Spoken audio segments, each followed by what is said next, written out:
That's it. Keep it in behind me. That's it, see. We do this only to loss up the guys that are trying to record the theme for their collection. That's all. Everything done. Watch me do my stuff at the time. Boy, do I know some rotten, obscene lyrics to that one. Cha-da-chee-chee-chee. Bring it up there a little bit. That's it. Speaking of the obscenities. Come on. That's it. Be strong. Be brave. That's it. Up.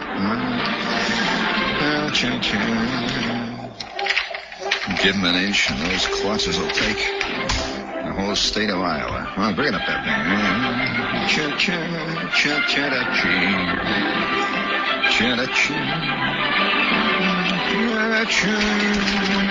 I'm a ding-dong dandy front doors. What a ridiculous piece of copy. What is this? Asked me to sing. Bring it up. There we go. Up and out. All right, that's enough, okay? Well, you know, there are times when you just want to vary the... speaking of varying the routine, I had an experience in the middle of the Negev desert, which has given me a peculiar and a sickening insight. Not really sickening. Let's put it this way. It is as though somebody has pulled aside a veil of something you suspected all the time and never quite wanted to put into words, you know? Now, the moment that I am about to describe takes place in the desert city of Beersheba. It's a great name. Beersheba. This does not sound like Pittsburgh. Even the name, I mean, it excites you. When I say Beersheba, how do you see this? Or Dar es Salaam. That is a name that does not sound like Elkin City, Indiana. Dar es Salaam. Beersheba, Rahamad el Ashi Dai. These are all great little towns that I have visited. And I am about to approach Beersheba, see, and I'm sitting in this car, the front seat of the Jeep, and the sun is beating down on the roof. And Beersheba lays like some kind of an artificial creation right in the middle of this plain of the desert. You can look out from Beersheba. You can stand in the city limits of Beersheba, and you could almost see Canton, Ohio. It is that flat. Nothing. Mile after mile. And way off in the distance, you can see outlined on the horizon a camel standing and a Bedouin and a couple of little people. There's always 2 or 3 little tiny Bedouins running. You know that, speaking of Bedouins, there's about 25 different taboos, 825,000 taboos that the Bedouin has about his women. And one of them is that... Of course, begin with, a Bedouin never works. This is women's work. The Bedouin chief, the Bedouin sheikh, is, he knows what life is about. And he sits all day in the tent. And outside of his tent, I saw this one moment, it was so romantic, you couldn't believe it. We came up over a hill, and there on the hillside was a Bedouin tent. Now, these are true nomads. They move in the night, and they'll disappear, and nobody knows where they went. And the next morning, they may be 75 miles away in another wadi someplace, in another long, hot, dusty hill. And they'll take up their place there for a couple of days. And then they move on. Endlessly. They move over the desert. So we came down this long, winding grade, and right there on the left is a Bedouin tent. Now, how does a Bedouin tent look? Well, it's a long, low, flat kind of tent, and it blends right in with the surroundings. There's no color to a Bedouin tent. They don't paint them red or yellow or anything like that. These are sort of brown, earth-colored, black, flat tents. And they look like they're made with about 10 poles in them. And you've seen them. They look like waves, strange, flat, kind of irregular-shaped, mushroom-like growths. And they're very low. I doubt whether anybody can really stand up in a Bedouin's tent. And they're low. You see this dark tent laying up against the side of the wall, the sheer cliff. And there it is, see? And there's about 25 goats wandering around, and they're being goats. And you see 2 or 3 little miniature figures, all swathed in the Bedouin dress, ragged-looking dress where their faces are all covered. You see these 2 little eyes, and they're kids. The children take care of all the stuff that is walking livestock. And so you see a little boy about, it's hard to tell how old a Bedouin is, but let's say 7 or 9 maybe. And there's a little girl. And by the way, the minute that a girl stops being in that age, she is whisked into the tent, and you never see these Bedouin girls, except under very special circumstances after that. Now, where is the Bedouin himself? Well, he's in the tent, presumably. And there you see this thing laying up against the side of this wall, and standing in front of the tent, tied down, he's tethered there, is this magnificent white Arab stallion. I mean, you couldn't believe it. It's just like some out of some fantastically corny, rotten movie that Preminger would make. It's a white stallion standing there, and there are 2 or 3 camels grazing behind the tent. We drove on past. I looked out. There it was, a real Bedouin situation. And ahead of me, down this long, curving road, I could see Beersheba. Beersheba is a traditional meeting ground where all the great caravans that moved across Palestine and the Middle East hundreds of years ago and even to this day, they all crisscrossed at Beersheba. Beersheba was like the Times Square of the Negev at one point. And the Arabs, every morning at 4 on a Thursday, it's always on a Thursday, have their market. And they come in from out, wherever it is they are, out in that darkness out there in that great howling wilderness of the Negev, and they trade camels, or they trade goats, or they trade cheese, or they trade girls. Whatever it is they're trading. Boy, the ways of the Arab are difficult to ascertain even at this point, the Bedouins. And so I see Beersheba ahead of me.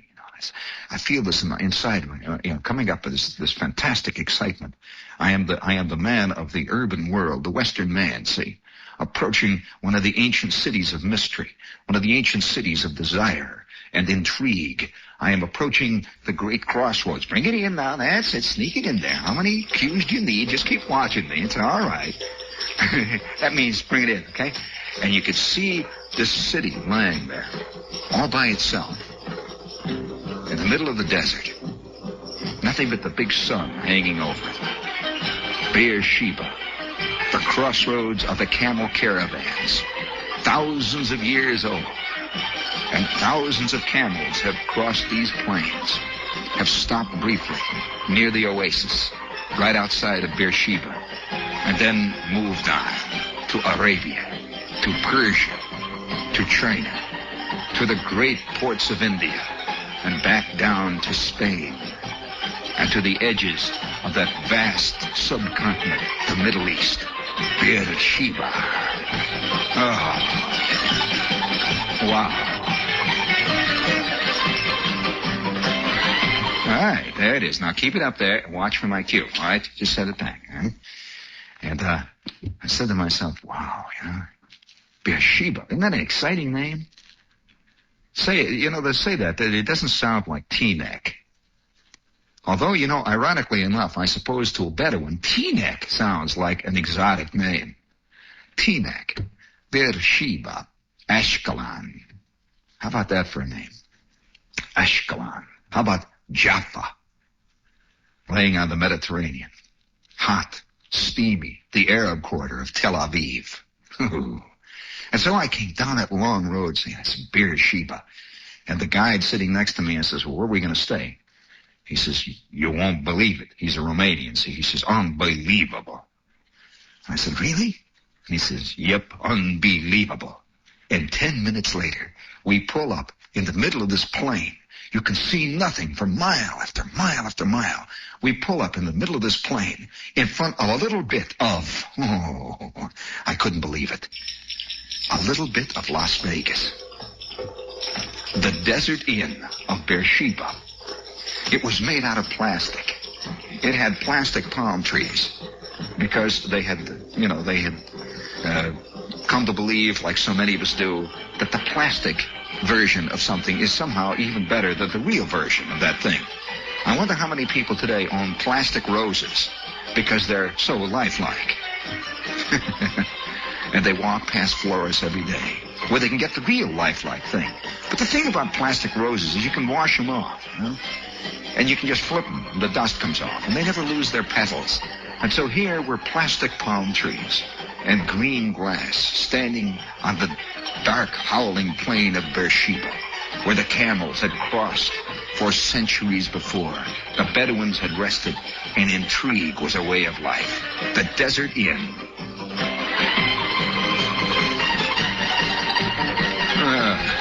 And oh, by the way, their proudest boast was that there is another Desert Inn, and it's in Las Vegas. Believe it or not, it is based on the Desert Inn. And so I walked into this unbelievable place, and it's all air-conditioned. And there are 1,000 ladies running around wearing blue hair. And they got sequins. And it was eerie. It was like all of a sudden I'm right in the middle of, Hackensack, maybe, with a little dash of showbiz, you know? And there's a big sign right there by the place where you sign in, you register at the Desert Inn. Doesn't that sound exciting, the Desert Inn in Beersheba? Well, you'll get just about as much excitement in the Desert Inn in Beersheba as you will at the Howard Johnson Motel outside of Worcester, Mass. Because they're blood sisters, they're kin, you know. And I walk up to the desk there, and there is standing this man who's obviously a man of the Middle East, and he's got these narrow eyes. He watches me, and he's got high cheekbones. He's got dark hair, and he's got this impenetrable, difficult to pin down accent, like, where is your papers, please? And I reached out and said, I'm in Beersheba, the Desert Inn. This is where Peter Lorre was at his best. This is where Victor Jory, you know, this is the same country where Victor Jory and where who are those other guys? Two Cigarettes. Victor Jory. What was that great movie I saw as a kid one time? This girl, Two Cigarettes. Now, what was the name of it? Beau Geste. No, it wasn't Beau Geste. It was something else like that. And George Brent, I think, was in it, or somebody like that. I remember Victor McLaughlin was a sergeant of the French Legion, of the French Foreign Legion. Yeah, under two flags. Yeah, this is that country, you know, this is where it is. And I am standing in front of a sinister desk clerk at the Desert Inn. He says, there is your papers, please. And I take out my passport and I hand it to him, and I try to look mysterious, you know, as though I'm an enemy agent. Here, James Bond. He says, if you don't mind if we keep it here for a moment. The police, you know, wish to see it. Of course. And he puts it away under the desk. And then he says, would you care to make reservations for the desert, the Bedouin's tent tonight? I said, the Bedouin's tent? He says, yes, the Bedouin's tent. The reservations are going fast. And there I see this placard done with sequins, done in the best style of Las Vegas. It says, see Harry Watanabe and his swinging four at the desert tent tonight, the Bedouin's tent. Why, look at that. I smiled. George, I'm going to have the real thing. I'm in the Middle East now. And for years I've been hearing about when you get to the Middle East, you'll see these real belly dancers, not these cheap imitation belly dancers that we've got here down in the 20s, you know, places down here in 14th Street. This is the real thing. This is Beersheba. And if I stand up on my tiptoes now and look over that potted palm over there, that lady with the blue hair, I can see a real camel out there. See, look at him. He's looking in the window right now at me. Yeah, little did I realize that was a plastic camel, by the way. But if I stand up on my tiptoes, I can see a real camel. Beersheba, and tonight I'm going to be in the Bedouin's tent. I made my reservations. I entered the automatic elevator with the air conditioning blowing down my back and the sound of music playing Tea for Two in my ears. And I was ready for a night of Mid-Eastern adventure in the Bedouin's tent.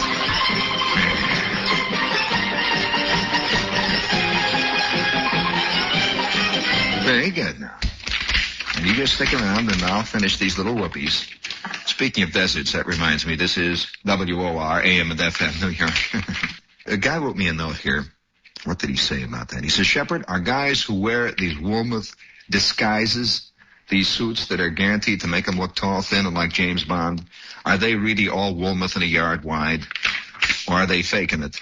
Well, for the comfort and the feeling that you are tall and skinny, Woolworth will build a suit that will make you look 6.5 feet tall, and in the newest summer weave. And I would suggest you get down there fast because the line is beginning to form. This is at Woolworth, let's see, WOHLMUTH, in Ridgewood, New Jersey. There's a Woolworth store at 5740 Myrtle Avenue. Ask for Morris. In Jersey City at 2826 Kennedy Boulevard, ask for Morris. Well, I'm just reading the copy.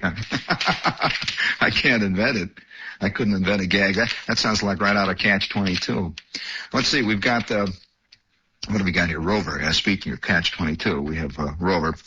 You know, there's a theory around today that I've seen expressed in many places, and that is that modern man is much more interested in talking about his problems than really doing something about them. And it's this paradox of the car, for example. Everybody's talking about safety in cars, you know, Ralph Nader's book, so on. And yet, I think secretly everybody wants to drive a Grand Prix, air-cooled, four-cylinder, Offenhauser, 278 horsepower machine with no brakes at all. I secretly believe this is what we really want to do. And what we say is another thing. I've often thought about this quality in us. What do we really want? Seriously. No. Many a guy who says he wants love from a chick, that's the last thing he wants. And he'll write 25 novels proving that he wants love. Believe me, if he ever runs into it, he turns green. And then he says she's destroying him. So what do you want? You know, it's a good question. And here, a good case in point is the Rover 2000 TC, which incidentally truly is being studied by automotive engineers all over the world. It is a genuine achievement in automobile safety and functional design, true functional design. And yet I'll guarantee you most people don't even know the name of Rover, except to think in terms of a short, fat, black dog with one bad eye and bad knees. The Rover has been made for many years in England as one of the most respected marques, and these people are going to be in business for a long time. And by the way, there is a feeling among many automobile people that what Rover is putting out today will become the style 5 years from now.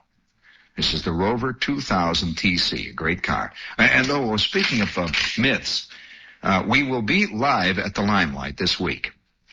Absolutely. I've been out for the last 2 weeks in the Middle East, and we will be live at the Limelight this week. And I'm going to wear my tarbouche down there this week. Do you mind?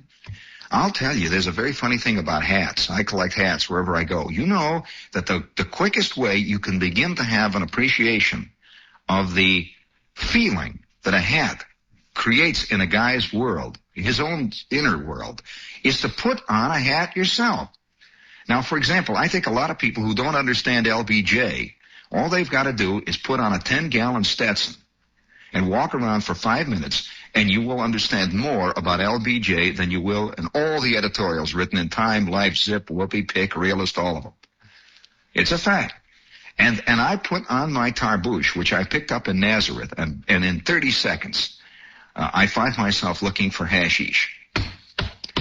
Which is something I did, but it works a strange metamorphosis on you. And I'm going to wear my tarbouche this week down at the Limelight. I think I'm going to do my whole show wearing it. It's a magnificent headdress. You've seen the tarbouche. You know what a tarbouche is? That's the thing that you always see Arabs. You know the Lawrence of Arabia? That's a tarbouche. And you can get all styles. And furthermore, there is a dress tarbouche and there's a work tarbouche. There is a ritual tarbouche, for example, which would be the Arab's version of a tuxedo. You know, he's going in full dress. This is a thing he only wears like once or twice a year. You know, he puts this thing on. That is a ritual tarbouche. It has gold all over it and has dark little scimitars woven into it. This is his ritual tarbouche. He would never be seen, just going out in the afternoon with this thing on. Then there is his dress tarbouche, which he does wear on his equivalent of Sunday afternoon. When he's going to visit his mother-in-law or something, he puts on his dress tarbouche. Then there is the work tarbouche, which is either black or white. You never see them in any other color. It's either black or white. And generally, the black denotes a man who's an elder. This is a man who has achieved a certain eminence in the tribe. And he puts on a black tarbouche, and he wears this big... And have you seen that band they wear around that holds the tarbouche down? That is traditionally made out of camel hair. It's made out of camel fur, and it's woven, this thing, and they're very expensive. And so I picked myself up a dress tarbouche of blood red, which is, it sounds just like it is. And it sweeps way down. And the minute you pull this thing, and the Arab who showed me how to use it, this is very important on how you do this. There is a style in putting a tarbouche on. It isn't just a bed sheet, you just hang around. And it has tremendous style. You put this thing on right, you swing it around, and you bring the other side down, and you allow the long camel hair tassels to drift down over your shoulder and back down over your chest, and all of a sudden, you know more about Lawrence of Arabia than you can ever get out of reading anything that you've ever read about him. You know why he was suddenly bitten with a fanatical bug for those hills. Oh, yeah, you just couldn't help it. I would love to wear my tarbouche at the Four Seasons. Or go into the Horn and Hardart with it. Just wear it, sit down and say, would you please pass the ketchup, please? And just sit there with this fantastic thing hanging down. I have a feeling that courage is directly related to the peculiar costuming that people wear. Have you noticed that more and more chicks today, for example, are wearing big hats? And they are getting more and more, the girls in our world are getting more and more aggressive. They're getting tougher and tougher. Whereas you will find that men today are wearing tinier and tinier hats and eventually will probably not wear any at all. It's drifting away. You go to the Australian outback, and have you ever seen those big Australian hats they wear? I brought one of those home. Let me tell you, Dad, you put one of those Australian bush hats on. It's big Stetson that has a thing that the side flips up a little bit. You put one of those babies on, and you are not going to be pushed around by the program director, especially if you get one that has an ocelot band around it. Instead of a little dyed silk band, it's got ocelot. And you just walk in, you look them in the eye, and you get what you want. Because you deserve it, that's all. You deserve it. It's coming out from inside of you. On the other hand, have you noticed W.C. Fields, when he wears those great hats, he always wore these fantastic hats. Big, tall silk hat he waves, puts it on. Well, one of the sad things that I saw, by the way, was a sad little moment in France the other day. When I came back, I was on my way back from the Middle East, and I stopped in Paris for 2 days. Whenever I take a trip like this, it's like the bends, when you go someplace that's really out as far as your own culture is concerned, I would suggest you do it gradually. Don't go immediately from Hackensack to El Hashid Dar es Salaam. It's just too much. I mean, you get headaches and you sit there and you look like you're in the middle of a movie and you can't figure out what's going on. I'm telling you seriously. You know that there's a thing today that psychologists and doctors, medical doctors, have begun to notice, and it's called the jet syndrome. You know that they're noticing people who fly all around the world, all over, for at least 3 days after they get where they're getting. There is a sense of profound unreality. And many people go to the doctor when they arrive. They don't know what's the matter with them. They feel like they're out of their head. Their digestion gets off. Their time sense is all screwed up, just completely gone. You don't realize what a finely tuned creature you are to time. Your body is attuned to time. And suddenly they throw you in a jet, and 4.5 hours later you're in a place which is 6 hours time difference from you. You are really in trouble. And particularly if you land in a place where the culture is at great odds with the culture you came from. It reacts badly on you. That many people have spent 2 weeks, say, for example, in India, and have not hit the ground once in 2 weeks. They just can't remember a thing. They come back. I've known people who've come back from a trip like that, and they can't remember anything. It's like trying to remember a movie. It's not real. Have you ever tried to remember a James Bond movie? Really? You just know a lot of guys ran around. There was a lot of shooting, and this chick came out. There was a lot of, yelling, and he got her in the sack and all that. But you can't really remember what the heck happened. All you know is that for 2.5 hours you were in this fantastic LSD thing, and you can't remember it. Well, this is a problem with traveling now. Now, there was a time when people would say, for example, go via boat. And for a week, they're in limbo. They're in purgatory. They have left their old culture behind, and by the time you're on a boat for a week, you have assumed a new identity, really, a new culture. You're a sea culture now. You begin to adjust. Have you ever taken a long sea voyage? You begin to adjust to the boat itself. You no longer think of Hackensack. You think of the bar downstairs and the water and the ocean. It's a totally new world. So that by the time you land at Liverpool or Marseille, you are ready to accept a new culture. Because you've already accepted one. It's like a purgatory. It's like in between two things. But you put a guy in a plane at 6 o'clock in the morning, And he wakes up, he goes through Queens, he drives through in the cab or the bus, and he gets in the airplane at Idlewild, and wow, and off he goes. And they come and they bring him scrambled eggs, and he falls asleep a little bit at 6 in the morning, and he had a party last night, and they were seeing him off, and the hostess comes along, and she asks him if he wants a martini. They always ask you if you want a martini at 5 in the morning. It's a ridiculous hour. Yeah, they do. Already you're starting to get loused up. You see, because this crew is, a French crew. They're on the old time. They just flew in this morning. They're going back, They're still, for them, it's 8 o'clock at night. So it doesn't seem nutty for them to come around and give you a martini. And you take it, We're funny. When you get something free, you'll take it. And so along comes this chick, and you find yourself doing stuff that in your right mind you would never do. I mean, 6 or 7 o'clock in the morning. She says, would you like a drink? And you say, yeah. And the next thing you know, you got 4 martinis, you got 4 pounds of toasted almonds in your gut, and then you start drinking Bloody Marys.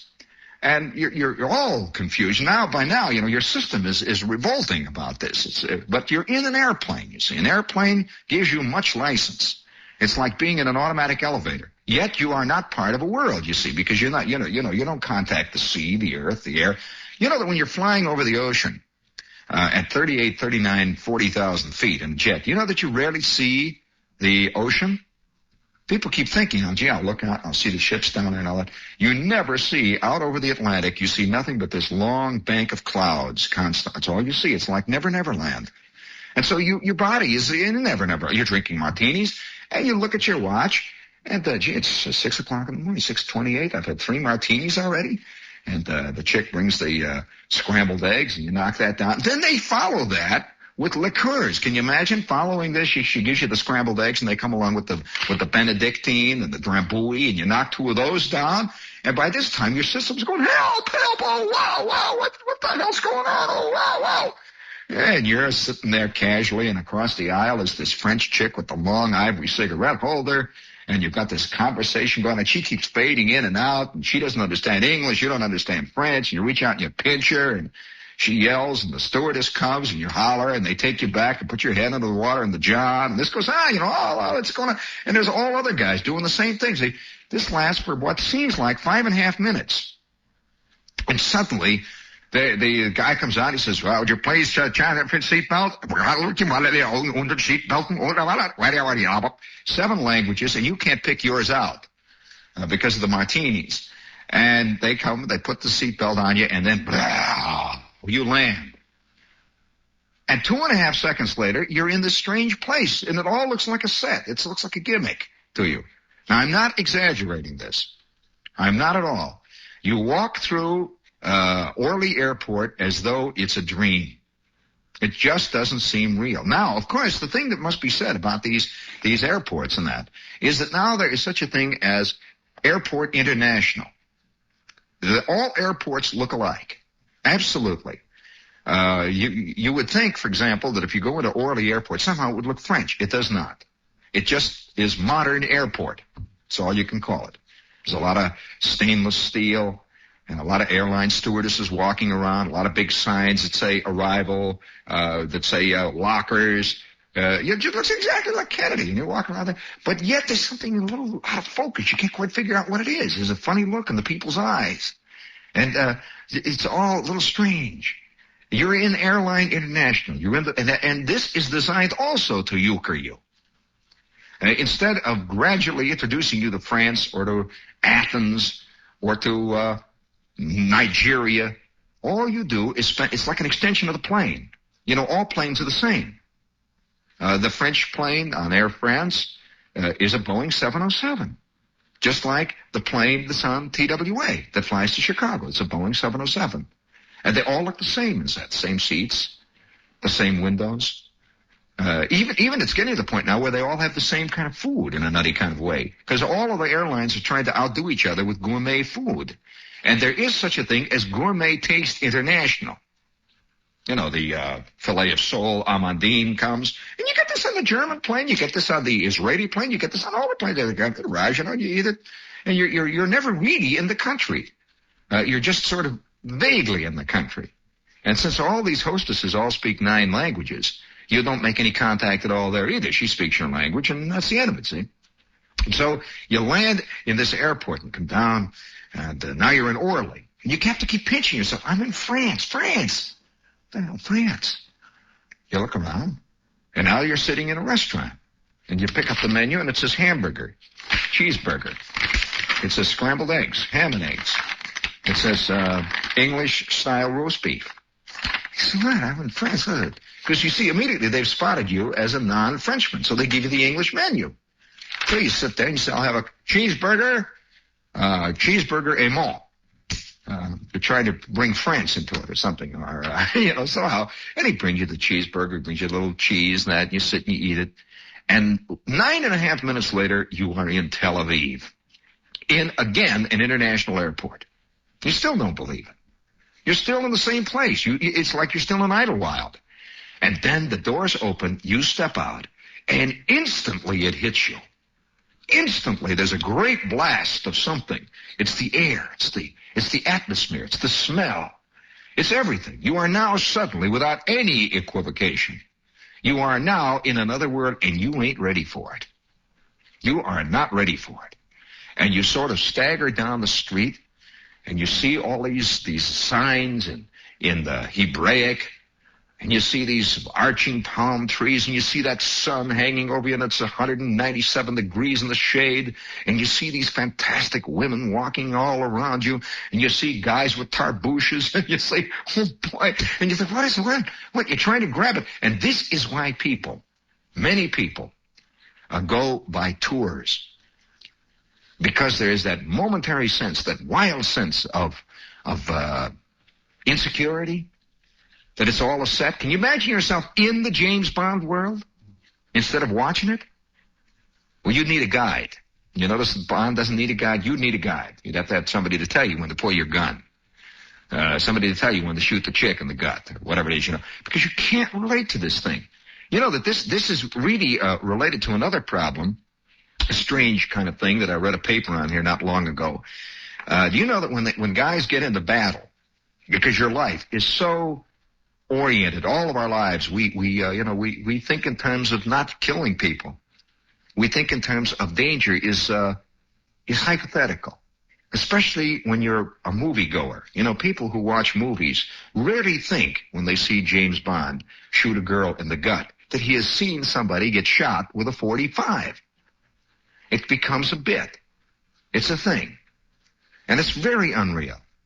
And one of the big problems they're finding today is that when guys suddenly get into a situation of danger, genuine, real danger, they are totally powerless to act because they cannot accept the fact that it's real.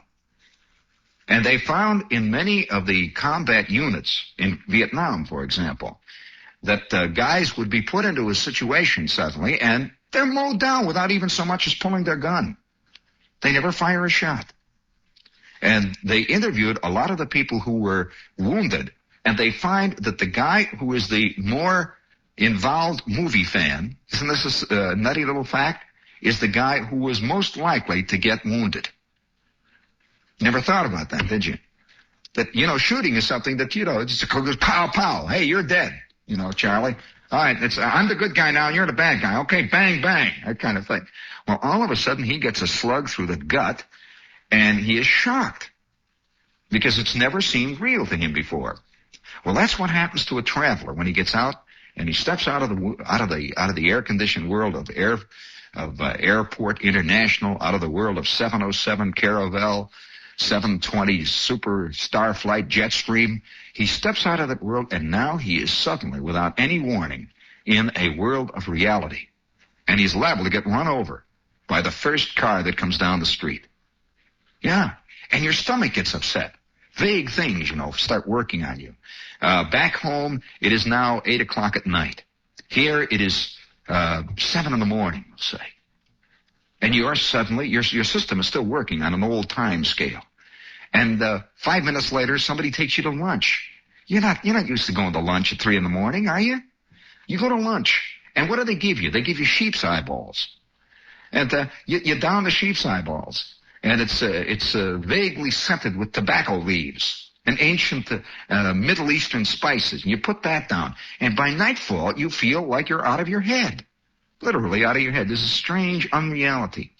And so I am now approaching, and I've been in the Negev now for 3 or 4 days, and I'm beginning to see reality, see. And there it is ahead of me, Beersheba, the great crossroads of the camel caravans of the past. Do you know that there are still many remains around there? There was one tribe that they've recently discovered, the archaeologists have recently discovered, a tribe of Negev desert denizens who have disappeared almost completely. In fact, they have disappeared. There's no known trace of any of them still alive, or even any of their descendants. A tribe which worked entirely, all they did was guard caravans. And they built forts. They built like what would be their equivalent of pillboxes in that area, which was always an area of raiding marauders. The Bedouins always marauding and raiding the camel caravans. And these guys built forts all up in these unbelievably barren hills, and all they did was guard caravans, and for which, of course, they were paid. That was how they lived, and they guarded them. And night and day, 24 hours a day, they were on guard, watching the caravans to see that the Bedouins did not attack them. This is all around Beersheba. You can still see the remains. And another thing they did, too, they knew that these guys had discovered some way of living in the desert where there was no water at all, and they were able to exist. How did they do it? Do you know this has been a mystery for 2,000 years?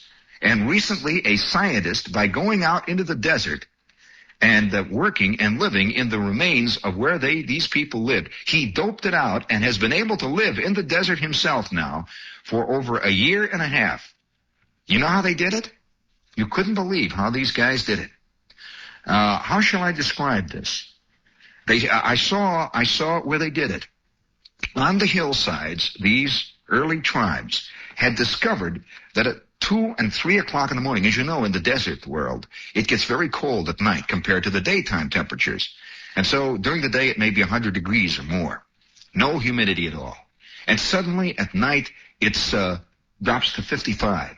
Just bitter cold. It feels very cold after all day in this fantastic heat. It'll just drop precipitously because you see sand, and that kind of world does not hold the heat much. It just instantly changes from hot to cold. Now, what happened? They discovered very, very many years ago, about 3,000 years ago, they figure, that water condensed.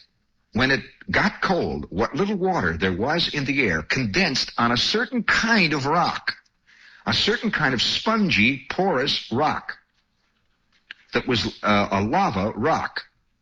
And these guys built fields of these rocks piled up in triangular-shaped piles. And next to each pile of rocks was a tiny trench that was lined with stone. And at 2 in the morning, all this water would suddenly condense, and these rocks would absorb it. And at the first rays of the sun would come, that light would hit the rays of the sun. This would condense. You know how dew condenses? And it would run down it was always built on the side of the hill, you see. And gravity would carry it down the side of the hill in this little groove, this little track, and carry it into a tank that they built out of porous fiber, which would absorb it like a blotter, see, and then they could squeeze it out. How do you like that?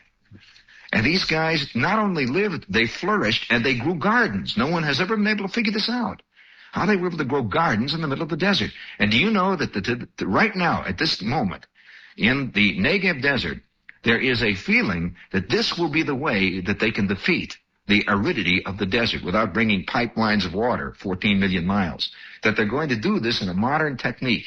And they discovered it from this ancient tribe that lived on the hillsides guarding this caravan route.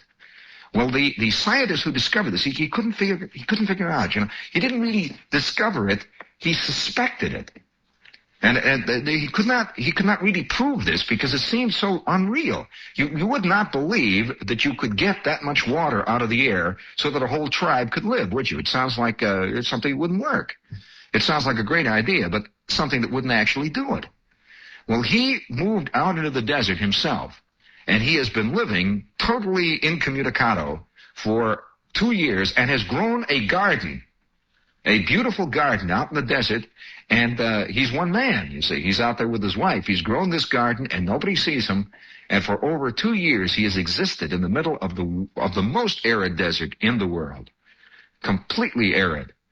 And it's not too far from the Dead Sea, using techniques that this ancient tribe had perfected thousands of years before.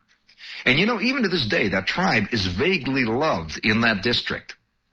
That even when the various, the Turks occupied that area, there were all kinds of different, the Romans occupied that area at one point.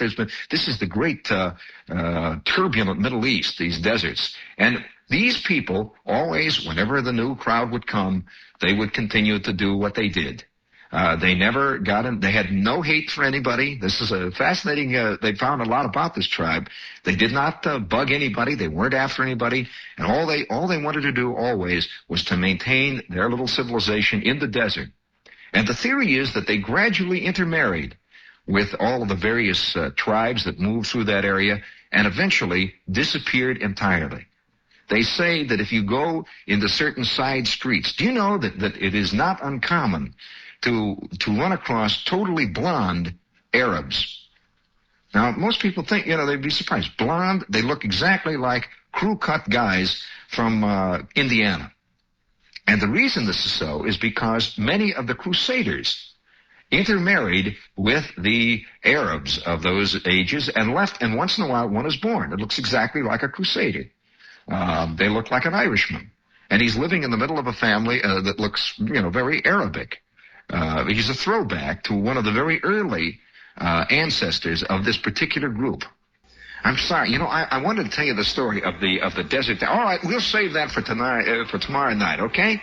The fantastic show in the desert tent of the Bedouin Sheikh, outside of that little bit of Las Vegas, in the middle of the ancient world that goes back 20 million years. Do you want to hear that tomorrow? Okay. Oh boy, I'll tell you this as a final parting shot. If there's anything that I can't think of anything in my life that I would rather invest in than travel. Nothing. How many cars have you bought in your life that you don't even remember? Or suits that you thought you had to have and you never wear again?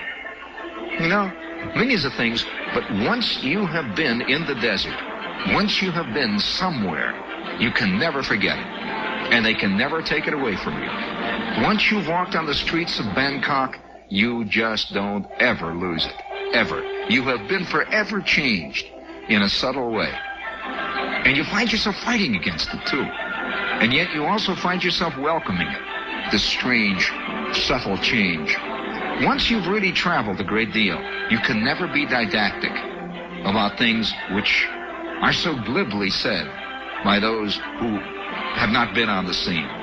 You just never are the same.